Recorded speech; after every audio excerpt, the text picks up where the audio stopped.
வணக்கம். G news Tamil 24x7 செய்திகளுக்காக செய்தி வாசிப்பவர் வித்யா. ஆரணி அருள்மிகு ஸ்ரீ கங்கை அம்மன் திருக்கோவிலின் ஜாத்திரை திருவிழாவை முன்னிட்டு காணியம்மனுக்கு வாடை பொங்கல் வைக்கும் நிகழ்ச்சி நடைபெற்றது. திருவள்ளூர் மாவட்டம் சோழவரம் ஒன்றியம் ஆரணி தமிழ் காலனியில் அருள்மிகு ஸ்ரீ கங்கை அம்மன் திருக்கோவில் உள்ளது. இக்கோவிலில் கடந்த செவ்வாய்க்கிழமை ஜாத்திரை திருவிழா துவங்கியது.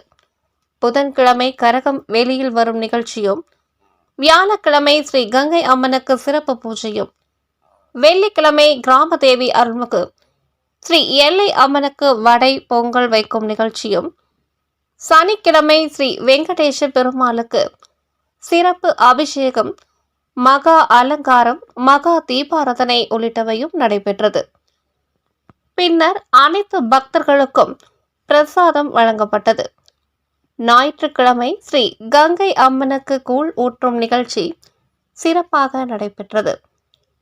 இன்று காலை அருள்மிகு ஸ்ரீ கங்கை அம்மன் திருக்கோவிலில் இருந்து நூற்றுக்கணக்கான பக்தர்கள் பேண்ட் வாத்தியம், தாரை தப்பட்டை முழங்க வான வேடிக்கையுடன் ஊர்வலமாக காணியம்மன் திருக்கோவிலுக்கு வந்தனர்.